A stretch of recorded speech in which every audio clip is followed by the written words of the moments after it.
of our council members are here with the excused absence of Councilmember McLeod. We're going to stand up and say the Pledge of Allegiance, followed by the invocation. Please stand up with me. I pledge allegiance to the flag of the United States of America and to the republic for which it stands, one nation, under God, indivisible, with liberty and justice for all. Honor the Texas flag. Pledge allegiance to thee, Texas, one state, under God, one and indivisible. The invocation is going to be said by Councilman Fletcher. Our gracious Heavenly Father, we come to you today in Jesus' name, Lord, and we thank you for this opportunity to be here and to serve our country and our city and our residents, Lord. Father, we ask tonight that you would give us wisdom and discernment as we make decisions on their behalf. Father, we just honor you in all that we do. We ask these things in your Son, Jesus' name. Amen. Amen.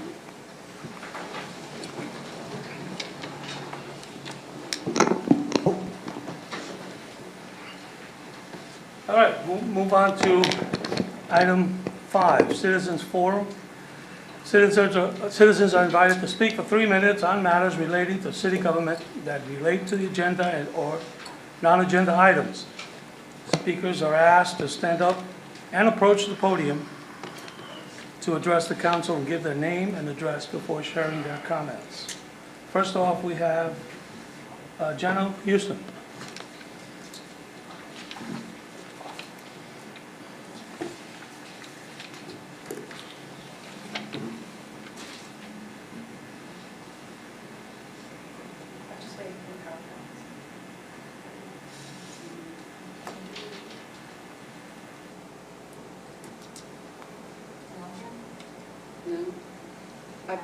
It's been provided as a handout. Did you see my email? They can I ask that they be put in the minutes then?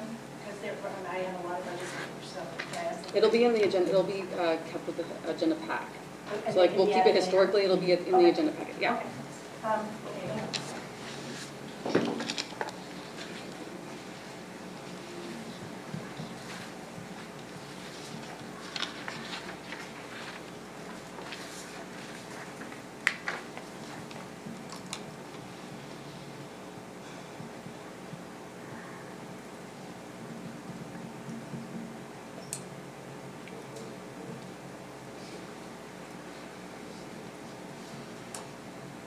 Good evening, Council. My name is Jana Houston. I live in the Valley. This is a conversation that will continue from March and April. And the first question that I'd like to ask is, what is the best use of surplus money collected through our taxes?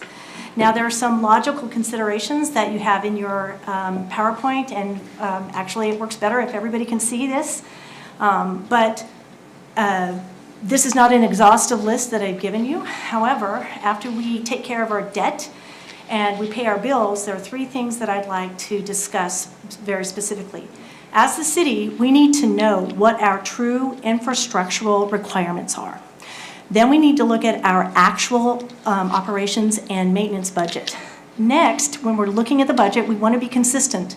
And so if we're telling people that we want to expand all of our projects and we want to spend quite a bit of money on projects, but we have no money for a tax rate reduction, that's not being consistent, and I'm not sure that that's right. Also, if we increase city spending to ensure the use of a surplus, that's probably not the best fiduciary responsibility that we have in terms of spending.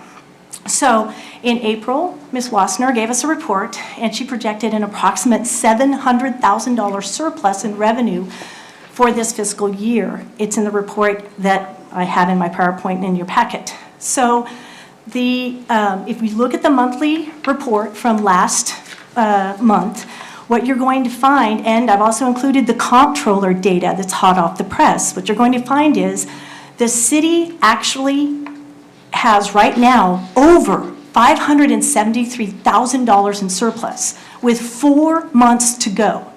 So that projection of 700,000 actually might be a little low. We're probably going to have more than 700,000, and we're going to reach that within 2, possibly 3 months. Anything above that is gravy. So the one thing I'd like to remind you is I'm going to remind you of this.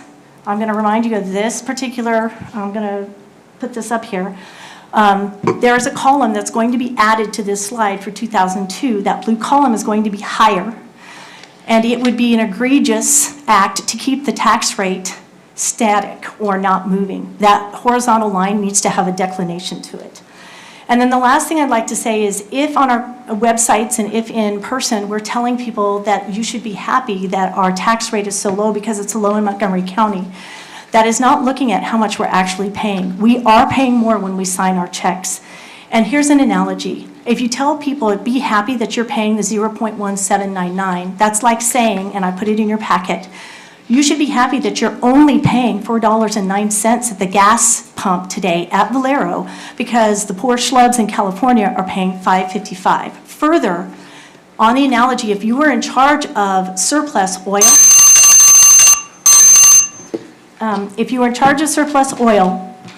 the rate, you would not reduce our gas rate because you might think that you could spend our money better than we. And I've included information from Mark Keogh and Tammy McRae on the final page.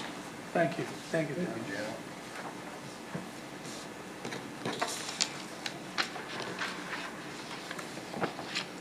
Okay, next we have Gene T.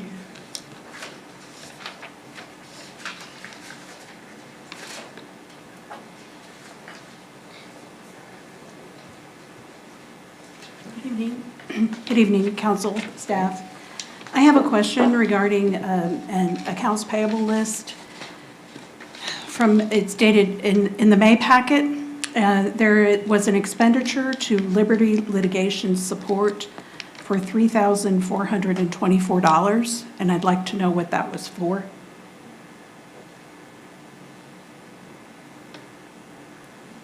I'll wait for the answer.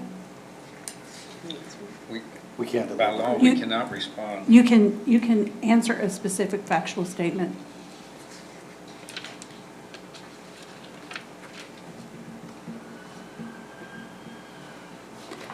In March, there was a $368 fee for Liberty Litigation Support, and it's noted that it's for the Powell lawsuit. Was this one for the Powell lawsuit also? Does anybody know? We can follow up with you on that. You can't tell me now if it's a yes or no? Well, the reason why I'm making this point is because we've been told by both elected officials and by our city attorney that there are no costs to taxpayers for this lawsuit. But it looks like there might be. Thank you. Thank you.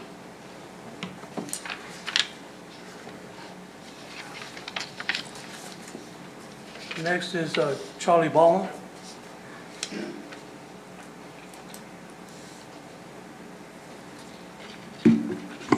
Good evening, Council. Charlie Ballmer, 214 Hickory Ridge in the Valley. I want to start by first congratulating our newest councilman, Jim Pollard, into his seat. I applaud you for one, all of the skill and expertise that you bring to that seat. I hope for very good things to come out of you and the council as a whole. Second, in addition to the application process that was afforded out to that particular seat for the MDD and the P&Z spots, I want to applaud I don't know actually who was responsible for it, whether it was mayor, council, or city, but that application process seems very open and inviting to everybody in our community. I've seen lots of positive chatter about that's an extremely positive approach to how we're taking on people that are interested in helping and assisting in the city. Next, the Independence Day celebration. For those of you that don't know, I'm part of the Civic Club. We had an incredible event. I think for those of you that were able to attend, thank you for attending. I had the opportunity to actually get to see Chief's aim in his, not with his gun, but with his softball skills that day in the dunking booth. But it was a huge success, and I'm just here to kind of reiterate that from the Civic Club perspective, we're going to continue to push that. On that note, we do have the Civic Club has their back to school pool party that'll be August the 6th from 11 a.m. in the morning until 1 p.m. in the afternoon, just for anybody who's listening publicly. If you've not seen that invitation already or seen commentary about it, that is coming up. And then the final piece is part of Civic Club has been, we were asked to kind of champion a Neighbors Helping Neighbors effort within our community. And so there is a new webpage that's out there on Facebook. That's Shenandoah's Neighbors Helping Neighbors. We've had a huge response of folks willing to help and their interest in assisting. We are going to have several activities, including monthly kind of big project things that are going on. In particular, one of the things that as I've just been out in the community, I noticed that we've had quite a few houses that have flags that are a little torn. It's probably time for them to be retired. So in conjunction with the local scouting groups, we're going to sponsor an event coming into August for those flags for people if they do need to have them replaced. That will come around, we'll take them down, I will take charge of getting them replaced and have them properly retired, and then we'll put a fresh flag up in their place. And then kind of the final moment is, I will say, I will be at this podium as much as possible through our city councils to provide a positive feel. We don't always get that positive input when we're doing our citizens forum, but you can trust that I will be here as frequently as I can be to make sure. Thank you. Thank you, Charlie. Thank you, Charlie. All right, next up is Esther Lum.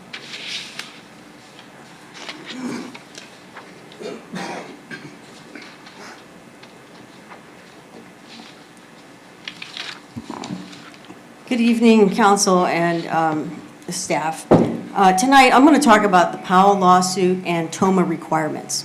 We all know that Frank Powell has sued certain city officials in their individual capacity for alleged defamation that arose out of a council meeting on January 26 this year. Now, the defendants in this case are actually arguing that he should have sued the city and not them. Consistent with this, City Attorney Farabee, one of the named defendants, said that the legal defense will not cost the city any money because it's covered by insurance through the Texas Municipal League.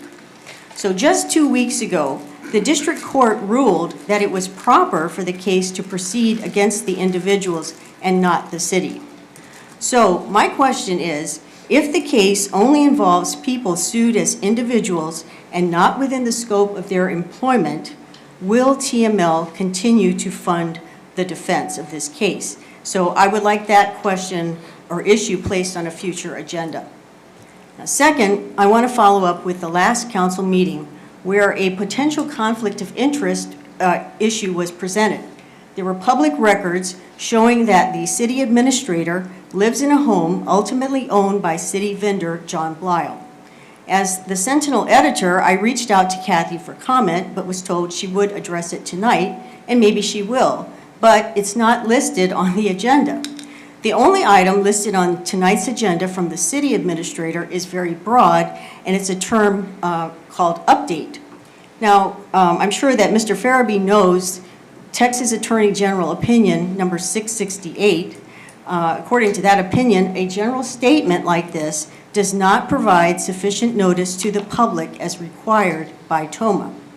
So I'm going to end with a two-part question to the city attorney. And as was stated earlier, according to law, you can respond statements of fact. First, does this AG Opinion 668 require the agenda to specifically include what topics will be discussed?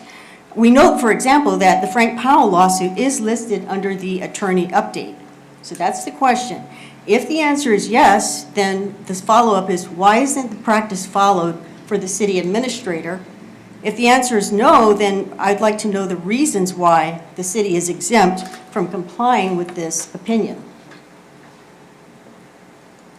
Bill, over to you. No. We're not. It's on the agenda, it'll be discussed.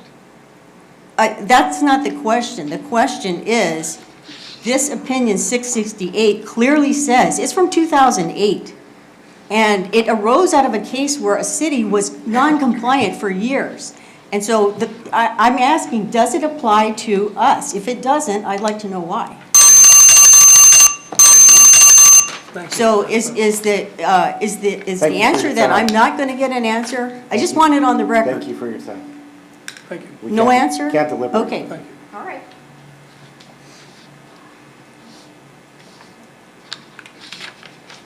Next is Mr. Frank Powell.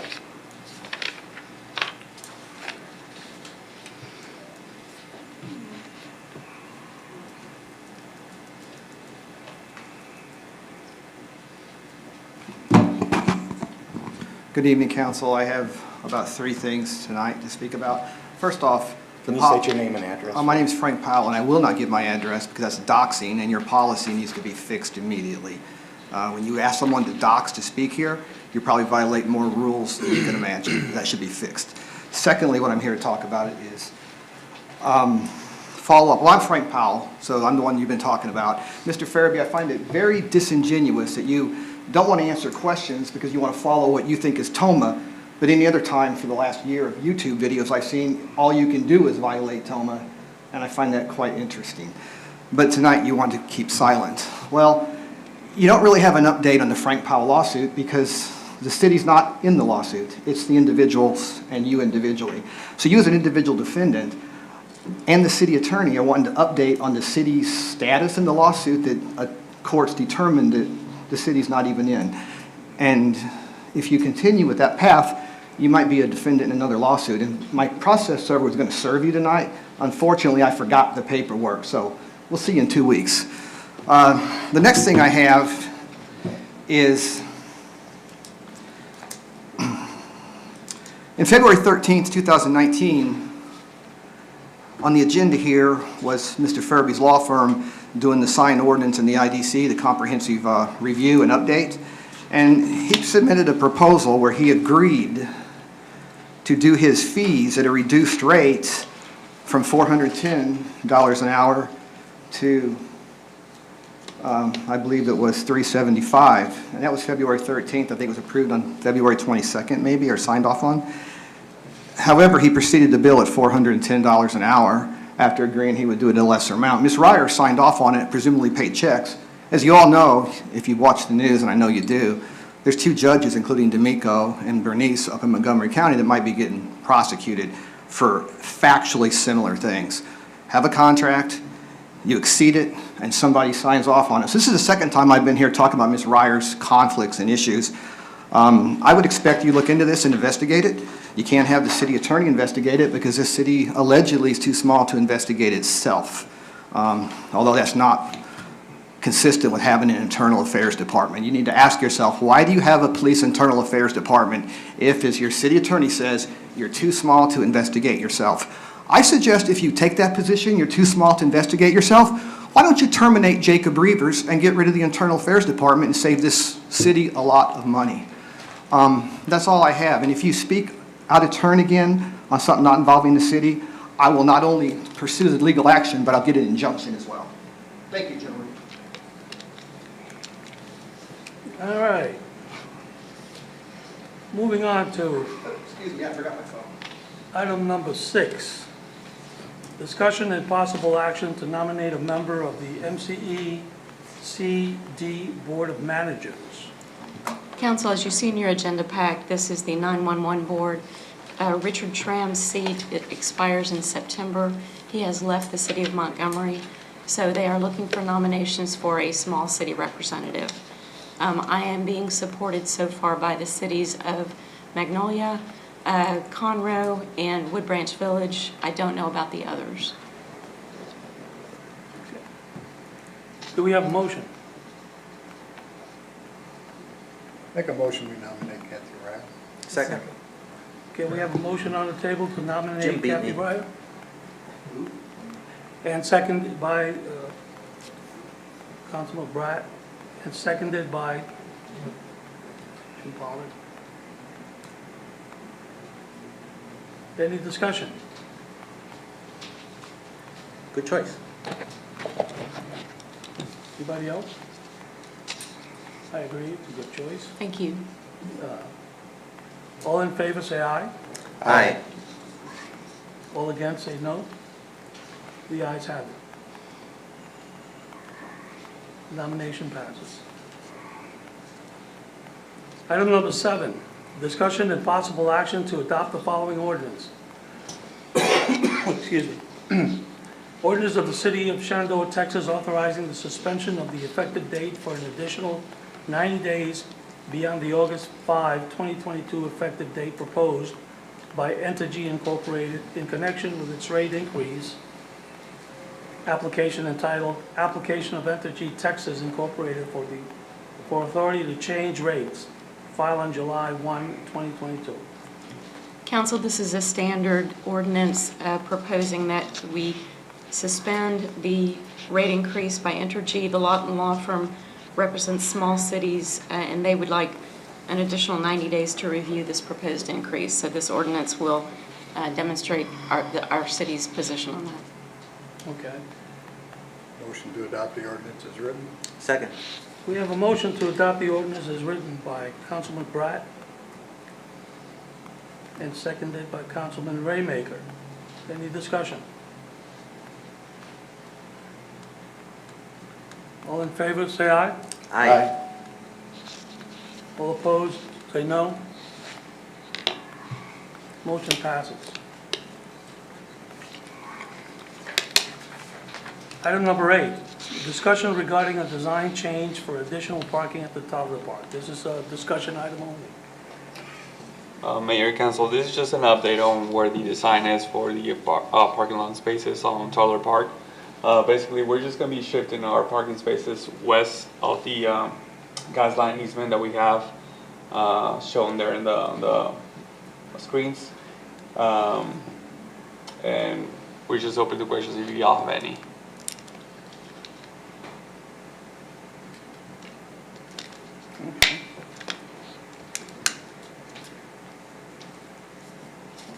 So we approved 115,000, is that changing? 115, yeah, we're going to be under budget for that. So the reason again is what? So this is just an update of the shape that we're going to be doing on the shape of it, okay. of the parking spaces. Okay. Originally, we had it west, right on the gas line easement. Right. We talked to the pipeline, which is energy transfer. They don't allow any concrete to be poured on their easement at all. So we just had to shift it west. Okay, That's pretty much it. all right. Thank you. Any questions of Roland? No? Thank you, Roland. Thanks. Item number 9, discussion and possible action regarding third quarter budget amendments. Mayor and Council, as you see in your agenda packet, are the third quarter budget amendments for the fiscal year ending in 2022. You'll see that there's 3 funds that are included in these budget amendments. The first will be the general fund, then the second CVB, and the third water sewer. The general fund had several amendments. Part of the ARMIS project, we do have to do a data extraction from our current retention software that holds police video. So you'll see that amount there. The Civic Club requested a reassignment of their luminary budget underrun to go towards the Independence event for increased entertainment costs. You'll also see that there was an increase to the server room AC replacement. Bringing back from the agenda from the March meeting with the donated K-9 unit, we did have to do some budget amendments for uplift of the vehicle, some miscellaneous expenses, so that is also included in there. And then the COLA adjustments from that same March meeting are also included for the remainder of the year. CVB fund also has the COLA adjustments. Please note that the 11957 was for the annual and not for the remainder year. That was but we are going to bring in another amendment back in the fourth quarter because CVB is coming hopefully to hire someone by the end of the year. So we'll just offset that with that amount right there. It's all the same general ledger accounts. Water sewer also, there is the COLA adjustment, and also when we were doing the loan application with the Texas Water Development Board, the only thing that they were not going to cover within the plans was a second driveway at the treatment plant, so we did that separately out of operating, and that was about $9,000. So going into the fourth quarter, we will have probably budget amendments on revenues. CVB is doing very well right now, hotel occupancy tax, just because we do have 4 months remaining, and there is uncertainties with COVID and gas prices, we just want to make sure that everything's going to be to plan for revenue, and then we'll come back with an amendment probably on that. And then water sewer, we'll also have an amendment. We believe that the revenues will be coming in over what we predicted because of the abnormally dry summer right now. So, but typically in a water district, any kind of water sewer fund, your most profitable months are your summer months because there's more irrigation water ins. So, and it's summertime, so typically people are out about home. So those will be coming back. All right. Do we have a motion? Motion to approve. Second. We have a motion to approve by Councilman Raymaker, seconded by Councilman Fletcher. Any discussion?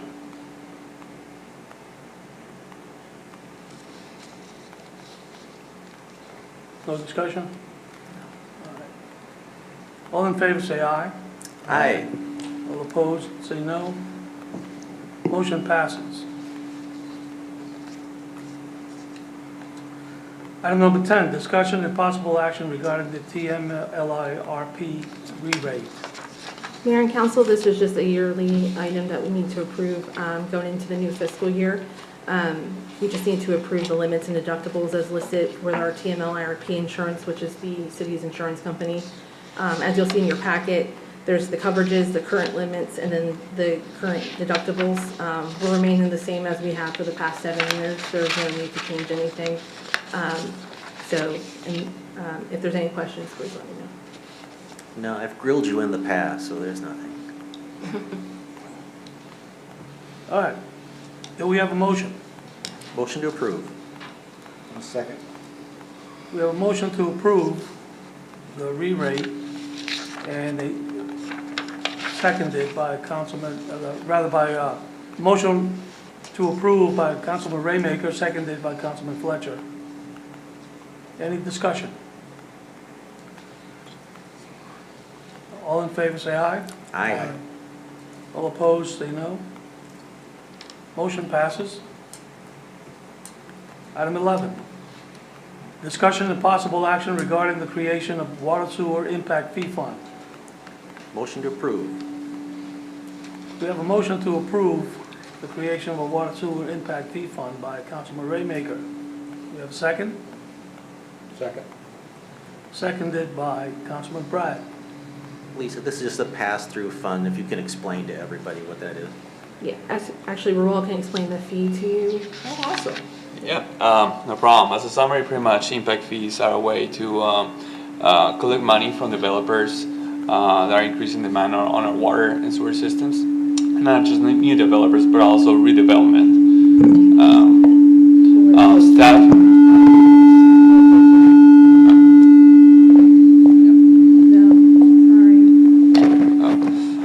Staff had Blau help to create a report in 2020 to come up with a rate for these impact fees and to collect money from developers to pay their fair share on these impacts. The great thing about this is going to be when the city is fully built out, we're going to have about $12 million in revenue, and that's going to help create projects for water sewer, which is new water plants, expanding our wastewater treatment plant, lift stations, and so on. So we currently already have 2 developers be paying impact fees in the future, so it's a really good thing for the city. If you guys have any questions, let me know. And the reason we create this fund is so that those funds are separate and they can be tracked for just capital improvements and they don't go into the total enterprise fund. Any more discussion? All in favor say aye. Aye. All opposed say no. Motion passes. Item number 12, presentation of a Planning and Zoning Commission preliminary report regarding a variance to the minimum lot frontage of 2.203 acres of and by deed recorded on the county clerk's file number 2007-132782. Yes, Council, since Jackie's not here, I'll cover this presentation. This is a presentation by what will be the Adriatic Cafe. Their lot is 159.74 feet wide. This is in the CC commercial corridor, which requires a minimum of 200 feet wide for development. This went to Planning and Zoning, and Planning and Zoning unanimously recommended approval of the reduction from the 200-foot frontage to the 159.74, since that's really the only way the property can be developed.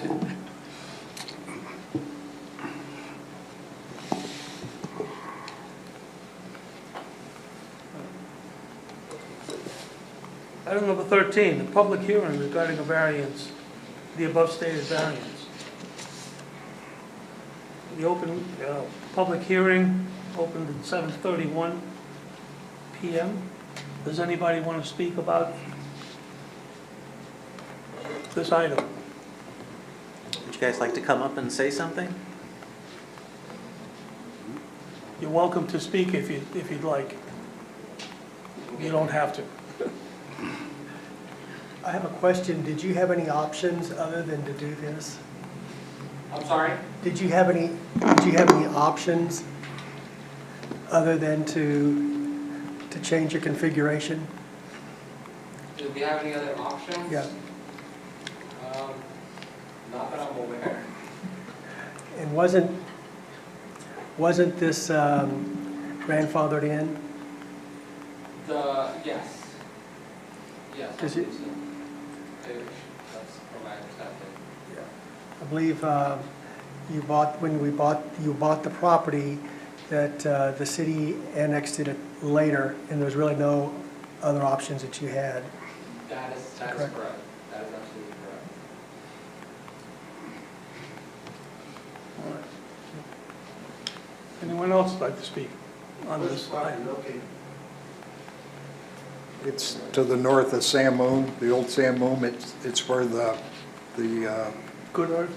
Good Earth used to be before they moved down the street. It's a triangle shaped. If there are no further comments, we'll close the public. Oh, I don't sorry. know if it's this point or not, but I did speak to them before the meeting, and where the property narrows out, then I requested that they put a pass-through in to get to Sam Moon, and you guys didn't have any objections to that. Yeah, actually, you were going to do that anyway, right? We're in the process right now of getting approval from the legal owners from the San building to get this plan up. No, because that would help get traffic off of the feeder at certain times of day. Thanks. Any other comments? All right.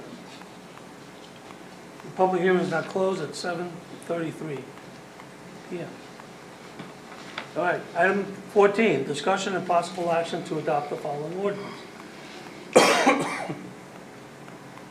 Same ordinance as above.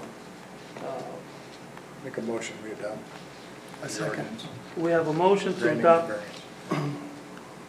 We have motion to adopt the ordinance by Councilman Pratt, seconded by Councilman Pollard.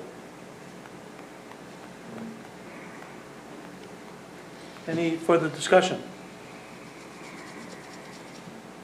All in favor say aye. Aye.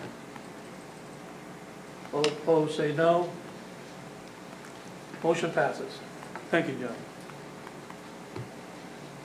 Item number 15, presentation of a Planning and Zoning Commission preliminary report regarding a variance to the minimum vegetation barriers alongside property line of 2.203 acres of and by deed recorded on the county clerk's file number 2007-132782.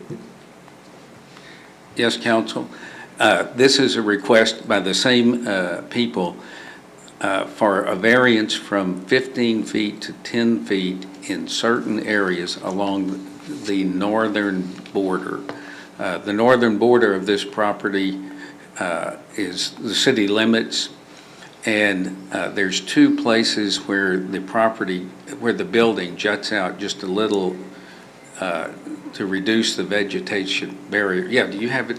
Can you put that up, the map? From 15 feet to 10. This also went to planning and zoning. Planning and zoning unanimously approved or recommended approval of this variance also. If we get the map up again. Where do you want the main one? The aerial view? The other Aerial one's view. actually easier to, there. What we're talking about is this line and a place the building juts out in two spots inside the 15 feet down to 10 feet. The rest of the vegetative barrier will be at 15 feet.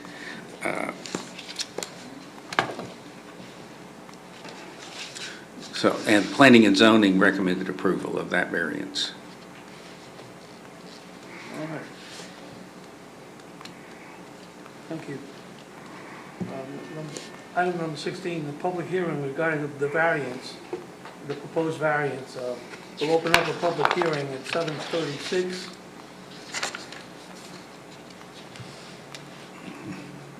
Is there any comment about this agenda item from the public? Any discussion?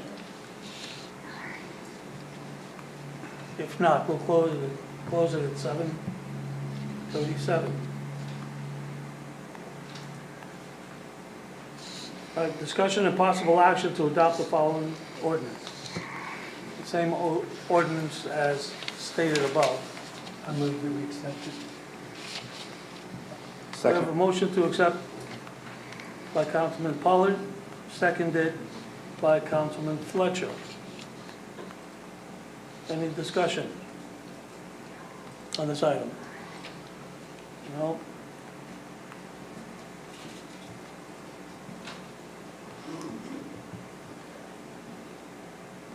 All in favor, say aye. Aye. All opposed, say no. Motion passes. Item number 18, discussion and possible action to adopt the following resolution. A resolution of the City Council of the City of Shenandoah, Texas, appointing representatives to serve on the Conroe, the Woodlands Urbanized Area Mobility Committee. Council, the bylaws for this committee require that any change in membership have to be adopted by resolution of the governing body. So what this resolution will do is replace Mayor Wheeler with Mayor Escato as the primary representative, and I will remain as the alternate. And this committee meets once or twice a year. Motion to adopt the resolution. Second. We have a motion to adopt the resolution as stated by Councilman Brat, seconded by Councilman Raymaker. Any discussion? All in favor, say aye. Aye. All opposed? No. Motion carries. Item number 19, discussion and possible action to adopt the following resolution. A resolution of the City Council of the City of Shenandoah designating the authorized check signers for the City of Shenandoah banking accounts with Allegiance Bank and Tex Pool, and authorizing all other necessary signatures to validate banking resolutions with Allegiance Bank and Tex Pool. Motion to approve. Second. We have a motion to approve the resolution by Councilman Raymaker,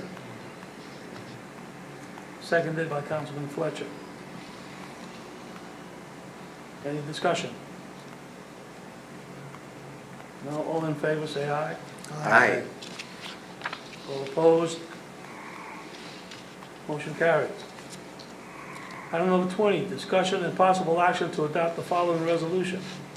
A resolution of the City Council of the City of Shenandoah, Texas, designating the authorized check signers for the City of Shenandoah banking account with Allegiance Bank and authorizing all other necessary signatures to validate banking resolutions with Allegiance Bank. Have a motion. Motion to approve. Second. Motion to approve by Councilman Brat, seconded by Councilman Pollard. Any discussion? All in favor, say aye. Aye. All opposed? No. Motion carries. Item number 21, discussion and possible action to amend the budget calendar. Mayor and council, as you see in your agenda pack, there is a draft budget calendar with proposed changes. Staff had revisited, last year we had actually had the budget workshop on a Thursday, so it was my mistake to try and schedule it on a Friday. So this was to correct it, to move it a day sooner to that Thursday. However, it's been communicated with me that there are two council members that will have conflicts with that Thursday, Friday, Saturday. So the new proposed date, which will probably be the 11th to the 12th. So we'll have council the Wednesday, that 10th. Thursday, the 11th, have the first workshop date, and then if necessary, have it the next day on the 12th. That's what's been proposed. We can still change it. You know, I don't have to have public notice for the actual meeting, for the actual workshop. So if everyone's in agreement with that, I'll set it for that right now, and if there's any other conflicts, we can always revisit it. Is that good for that date, to switch it to the 11th? Couldn't do it Thursday? The Thursday is the 11th. The 10th is Wednesday. Would you be able to do anything on the 4th? And then we could get started on it, you could update any documents. Oh, I thought that there was a conflict with that week It's the altogether. 5th and the 6th that are the. Oh, the 5th and the 6th. Okay, yeah, we could still keep it on the 4th then. I thought there was a conflict on the 4th. I apologize. So we can do it the 4th, and if we can always come back if we want it that following Thursday for a second follow-up. We have a council meeting then that following week, right? Yes, on the 10th, that So Wednesday. we'd be able to maybe start a little bit earlier, or, We can make it a workshop item. oh wait, no, We can look at we have the, MDD that day. Oh, no, wait, you don't have MDD. That's the first meeting, never mind. we can look at the agenda load and see what it's looking like on that Wednesday night, and then last year we were very fortunate. We did get through it on the Thursday night. This year as well, MDD seems like they're going to pick up most of your projects, most of the projects that are slated for either MDD or general fund. So, you know, they'll have their budget approved by the next meeting at the end of the month, so we'll have a little bit clearer picture what we're looking at capital. So we can set it for the 4th and then contingency do it the 10th or the 11th. Is that good? All right, so for the record, we have a motion? Well, I still have another item to talk about, sorry. Oh, I'm sorry, Yeah. go ahead. So I originally, typically we get all of our tax information by August 1st. However, with the increased amount of appeals, the county appraiser had sent out a notice last week, and they sent out another one this week saying that they're not close to their 95% certified roll yet, so they can't publish anything to the tax assessor. So they don't think they're going to have all their appeals resolved until probably August 5th. And then the appraiser will get that information and then submit to the cities what the tax worksheets. So for right now, I have it set for, if we were going to move the workshop to the 11th. So we can put it for the 10th. And then if it doesn't come through, we'll move it to the next council meeting. Unfortunately, it's just a weird year. They didn't think, they have staff shortages at the appraisal district and at the tax office. So they're trying as hard as they can to get all this information out. However, it's being delayed a little bit. And I'll have a little bit more clarification. I did put an email into Tammy McRae, so hopefully me and her can discuss more tomorrow. But because technically this vote is basically if the city is going to opt to go with NNR, which is a no new revenue rate, or lower, and then you can't come back and say you're going to go above it, or you can vote yes to go above it at that point, but it doesn't mean you are going to go above it. It means it gives you the option to be flexible. Unfortunately, we just won't have those figures by the time of the workshop, the first workshop date, unfortunately. So right now, I'm going to set it for probably that council meeting if we're not moving the workshop date totally to the 11th. So I'll do it for the 10th. Okay, so I'll make a motion to change the date from the 4th and the 5th to the 4th and the 10th. During the regular council meeting, or do you want to set it for that Thursday? Start early. The regular council meeting? Yeah, Okay. And then we can do the tax rate also on the 10th? if you've got enough If you time. have that data there by then. Yeah, and, yeah, so right now we'll just set it for that because it does require a public hearing Okay. notice. So we'll just set it for the 10th, and then if it, based on the worksheets, we can, at the 10th, or at that budget workshop on the 4th, we can reassign the date. Okay, so I'll clarify. So the motion is to have the, modify it to the 4th, August 4th, and August 10th. Okay, Okay, we have a motion to modify the budget calendar to August 4th and August 10th. Is that correct? Yes. And Councilman Redmaker makes that motion. Do we have a second? I'll second that, but times? Time of the meeting? Times, specific times? last year we started the Thursday meeting, I believe, at 5:30. But we can move it to 6 if there's a conflict with getting. No, I just wanted to know when. No, if 5:30 is the time to start that we've usually done, then I'll stick with that, yeah. Thinking the public that wants to come. Oh, yes, it's open to the public. 5:30? It'll be streamed. Okay. All right, so August 4th and August 10th, beginning at 5:30. 5:30 p.m. All right, we have a motion for the 4th and the 10th, starting at 5:30 p.m. by Councilman Raymaker, seconded by Councilman Pratt. All in favor, say aye. Aye. All against, say no. Motion carried. Discussion regarding the 2022-2023 fiscal year operating budget. Discussion only. Mayor and council, as you see in your agenda pack, there is the discussion, the second budget discussion item. There is no significant updates from the first budget discussion. Joseph Verrall and I have been working with MDD with the president of MDD to set up an equipment replacement fund within MDD so that we can move some of those pool expenses, park expenses that are MDD eligible over to there and follow the same equipment replacement schedule that we have on the city side for larger vehicles, equipment, and such. So we will have an update by July, after they adopt our budget, what will be taken out from the general operating budget and put into the MDD budget. I just want to give you an update. We are working on that. Is there any other general questions about the budget? Not particularly on these departments, but anything in general? When did you say that Tammy was going to maybe have tax numbers for us or projection? August 5th is what they're Okay. aiming for, but I want to get clarification from her directly. Okay. So, is there any other general questions about? No, you answered my other question about the MDD. Okay. So tonight, the individual budgets that will be discussed are general fund revenue, non-department, emergency management, and this conventions visitors bureau. We did move technology and police to the next meeting just because of vacation conflicts. So starting off on the general fund revenue, and if you have your budget books, it's tab 1. There's not a whole lot of change at this point. We're still waiting on those tax numbers. We're still looking at historical numbers coming in, current numbers. So there's not a whole lot of update on the general fund revenue. There'll be more as we get into the workshop. Non-department, that's another department that kind of waits on some other factors. TML, IRP just sent over their new rates, so I'll have those updated by the next meeting. And then also, we're waiting on insurance rates for medical and dental.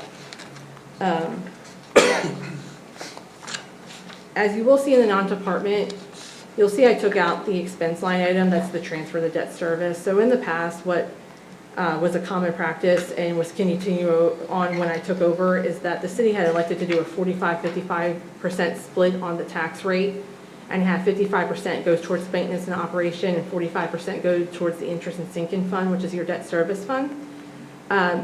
So going forward, to avoid the confusion with that, we're going to put the amount of the tax rate totally towards debt service that needs to go there, and then the remainder will go to the general fund.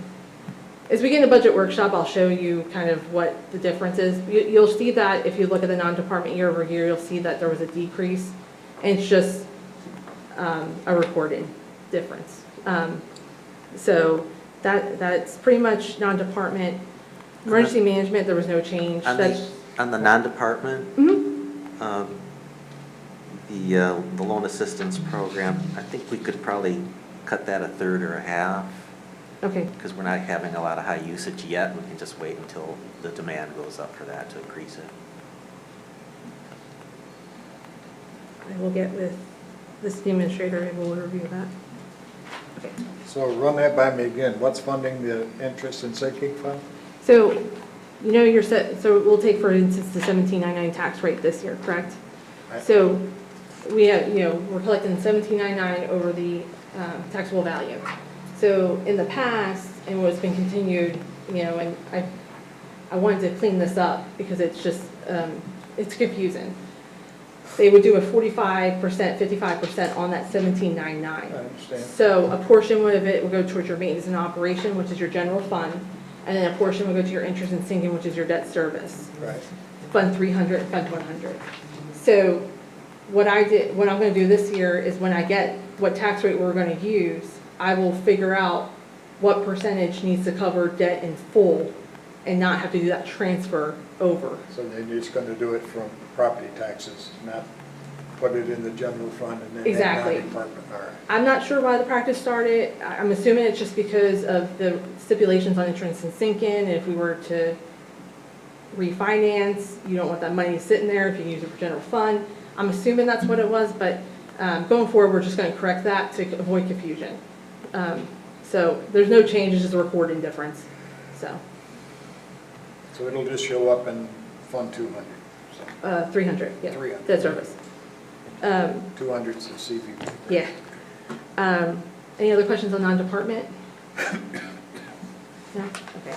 The next department is emergency management. So this department doesn't change typically unless, you know, if we have an emergency and we spend money out of this fund, usually we get FEMA reimbursement for it. It's typically a hurricane or some kind of other weather event. So currently in there's a very minimum balance. I think it's about $2,100. So that's just that fund. It's 2680. 2680. Is there any other questions on emergency management? So the final department we'll talk about tonight is the CVB. As I stated in the budget amendments, revenues are still premature. We'll have better numbers going into the workshop. And then with the expenses, there's not a whole lot of change. There is an add of a staff member, which was approved a couple councils back. And there's also some increases to advertising. And John Maynor, our CBD director, is still finalizing some of those advertising programs. So by budget workshop, he'll have some updated numbers. The CBB fund is, as we all know, is just it's the tourism fund. It's revenue. Main revenue source is hot tax, which is hotel occupancy tax, and these funds are very particular what they can be spent for. So advertisement is obviously the number one choice when you're budgeting for this department. If we looked at the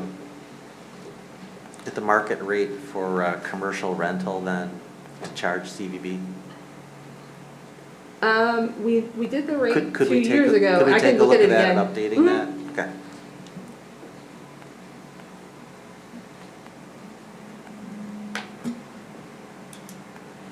And if there's other questions, we'll get ready for the third budget discussion. No, looks next week. good. All right, thank you.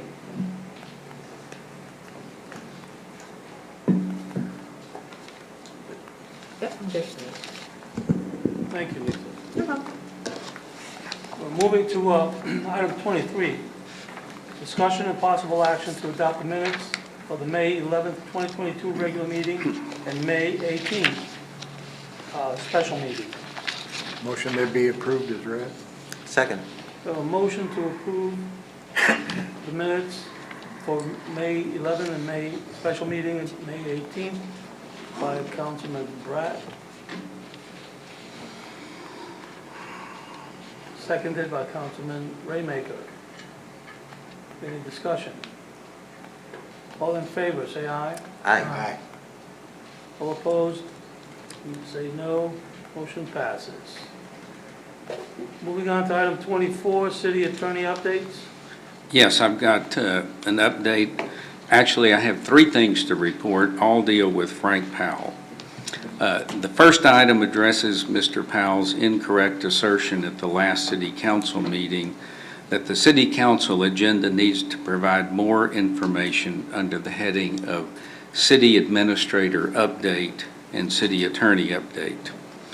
These items are governed by Section 551.0415 of the Texas Government Code. Section 551.0415 states that a quorum of the governing body of a municipality may receive from staff a report about items of community interest during a meeting of the governing body without having given notice of the specific subject of the report if there is no action to be taken. The Texas Municipal League was contacted by me and asked about this subject and responded as follows, quote, "If the subject of the report requires no action to be taken and the topics fall within the community interest definition of Section 551.0415, the city's description is likely to be fine." Number two addresses Mr. Powell's incorrect assertion of a conflict of interest. Perhaps Mr. Powell does not understand that all contracts awarded by City Council are awarded by City Council, and that City Council hires all of the consultants, not the City Administrator. As such, the City Administrator only acts in an advisory capacity. Again, Texas Municipal League was consulted on this matter, and I will quote its response. Quote, "I am not aware of any law that prohibits a city administrator from renting a property from the city engineer. Chapter 171 of the Local Government Code, which regulates public officials' conflicts of interest, is not applicable in this case, as the city administrator is not a public official who exercises responsibilities beyond those that are advisory in nature."